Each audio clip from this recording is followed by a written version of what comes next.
Yo, what's going on, guys? Mush back at it with another video. In this video, we're going to be talking about the Steam update. A lot of people have been talking about a new Steam chat, UI update, and them dropping a couple of operating systems. Don't worry, chances are you've moved on, and if you haven't, you probably should move on very soon. And then we'll also be talking about Intel officially entering the discrete GPU market, and when they look to be entering said GPU market. Now, first, let's talk about the new Steam chat. This has been rumored on for a little while now. There was an image that surfaced a little while ago, and now Steam has their official post out. I'll leave a link to the blog post in the description box down below, but now it is available and in open beta for a completely overhauled set of Steam chat features. There's an all-new friends list, and the chat system is set to make it easier to group up with the people you chat and play games with. First of all, we have friends list update. The friends list now has a customizable favorite section at the top for quick access to the people, groups, and chats you care about the most. You'll also see in-game friends at the top of your list grouped together by game or even by party, making it easier to join in, or just see which games are popular among friends. There's also updates to group chats. The friends list now has a dedicated area for group chats, which can range from casual chats with a couple of friends to larger communities. Starting a group chat is simple as dragging an additional friend onto a chat window. You can also save your group chats with a name and avatar, making it easier to come back to them later to pick up the conversation or to play games with those same friends. Voice chat has an update, and the entire voice chat system has been rebuilt to ensure a more seamless experience when playing games on Steam with friends. It's now one click to start a voice chat. There's also a bunch of other updates, including an invisible mode, which is really nice.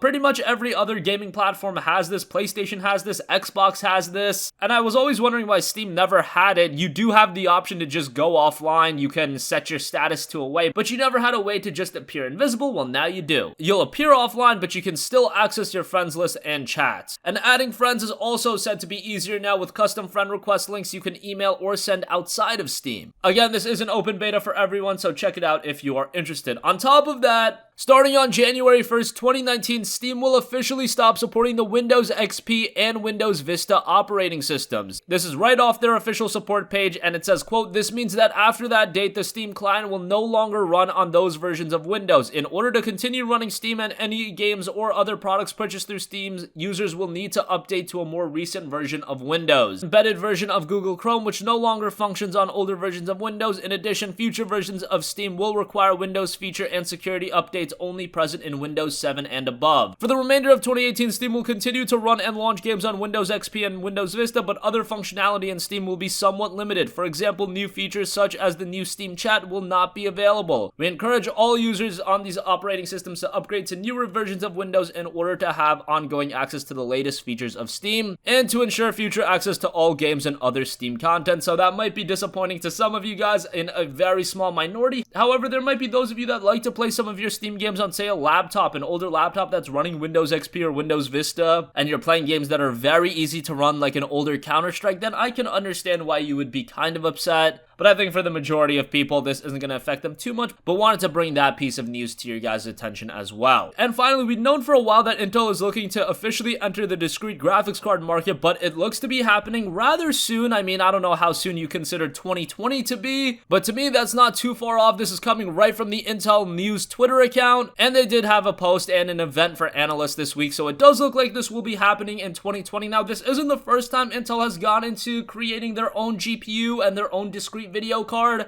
However, with this one, it does look like they are putting more resources than ever into it, and I'm very interested to see what they are capable of. I've always said that more competition for the consumer is the best thing possible. While I've also said that I do run NVIDIA GPUs primarily in my rigs, I am not partial at all towards NVIDIA, and I would be happy to swap my GPU if a better option is available, if it's available for a better price, offers better performance. And guess what? If Intel does create products that are competitive, well, that's actually going to push NVIDIA to create something even more compelling, and NVIDIA has been kind of resting on their laurels recently. They're so far ahead in the GPU space that I can see why they're at this point where they don't even really need to try anymore. So if Intel could get into the GPU market as well and make it a 3-horse race, well, it's just going to be better for us. It's kind of funny that we're going to Intel as the savior of the GPU market and them doing something that's going to benefit consumers, but hey, that's what we've come to at this point. And even if Intel hasn't been always consumer friendly, I don't see what the problem is with them getting into the GPU market. Now, if they do something crazy where like Intel CPUs only work with like Intel GPUs like in a distant future from now, that'd be absolutely insane. And I would not put it past a business, but that's more of a long-term thing. In the short term, this is going to be very positive for consumers as a whole. So that is going to conclude this video, guys. Let me know your thoughts in the comment section down below. Have you checked out the new Steam chat in open beta right now? And if you have, what do you think of it? Do you like all the new features? And again, Windows XP and Windows Vista will no longer be supported by Steam starting January 1st, 2019. So for whatever reason, if you're running those on your main rig, you really need to upgrade. And again, I think this really affects people that are playing games on, say, an old laptop. If you want to jump in and play some games of Counter-Strike or something like that, then that is kind of a bummer. But for the majority of us, I think we'll be okay. And let me know your thoughts on Intel possibly creating a discrete GPU coming in 2020. Again, we don't know much about this, but at the very least, this is going to create more competition, and that's going to be the best for us. Comment your thoughts down below. If you have a request for a future video, you can leave that in the comment section as well, and I will catch you guys in the next one. Peace out.